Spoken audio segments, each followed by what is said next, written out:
পুলিশের DB cyber and special crime দক্ষিণ বিভাগ কর্তৃক রাজধানীতে হানি ট্র্যাপের মাধ্যমে ব্ল্যাকমেইল করে অর্থ আদায়ের অভিযোগে সংঘবদ্ধ একটি চক্রের 5 সদস্যকে গ্রেফতার করেছি। গ্রেফতারকৃতরা হলো মোহাম্মদ আনোয়ার হোসেন, বদিউজ্জামান শাহিন, মরিয়ম, শাহাদাত হোসেন, উর্মি বেগম।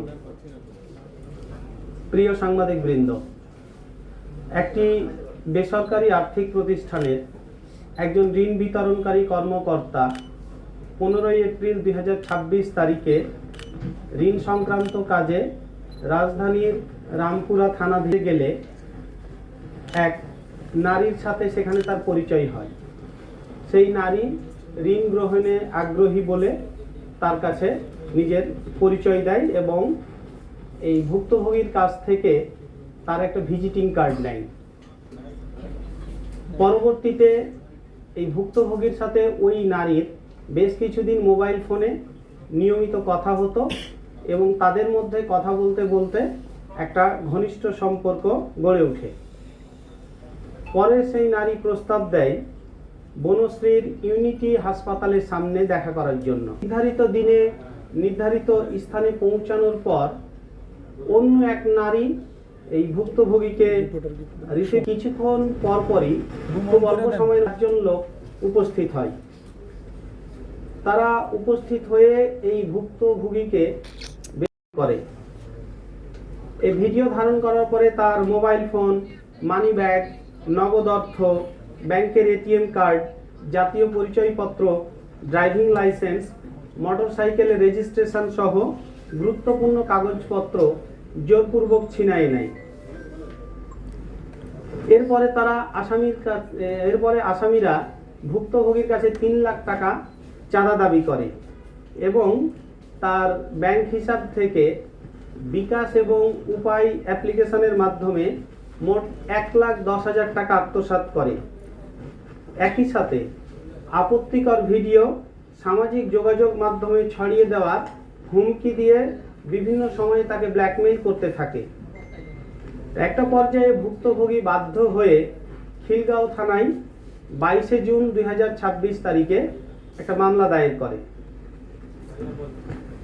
প্রিয় সাংবাদিক বৃন্দ, এই মামলা দায়ের হওয়ার পর ডিবি সাইবার অ্যান্ড স্পেশাল ক্রাইমের সাউথ ডিভিশন এটা গত 2 জুলাই মামলাটা আমাদের কাছে আসে হস্তান্তর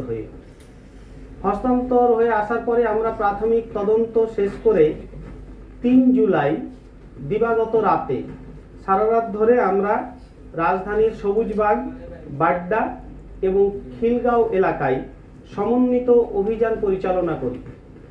এই সমন্বিত অভিযান পরিচালনা করে এই হানি ট্র্যাপ চক্রের মোট 5 জন সদস্যকে গ্রেফতার করি। এ সময় তাদের কাছ থেকে 9টি মোবাইল ফোন, 1টি ওয়াকি-টকি এবং নগদ 4,000 টাকা উদ্ধার করা হয়।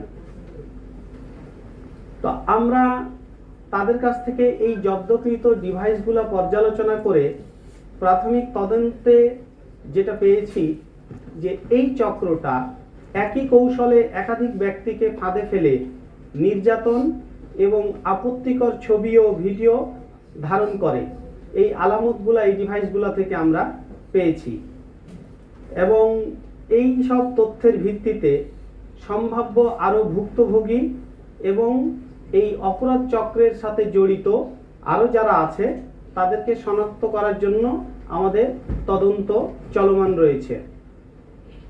এই গ্রেপ্তারকৃত আসামিদেরকে আমরা কোর্টে সোপর্দ করি এবং কোর্টে সোপর্দ করার পরে তাদেরকে পুলিশ রিমান্ডে নিয়ে আসা হয়েছে এবং বর্তমানে জিজ্ঞাসাবাদ চলছে এবং এই অপরাধের সাথে আরও কারা কারা জড়িত আছে, তারা আসলে এই অপরাধগুলা কি সংগঠনে কি কৌশলে সংগঠন করে সে বিষয়ে বিস্তারিত তথ্য এবং আরও এদের দ্বারা আরও কারা কারা ভুক্তভোগী আছে সেই বিষয়গুলো আমরা শনাক্ত করার চেষ্টা করতেছি।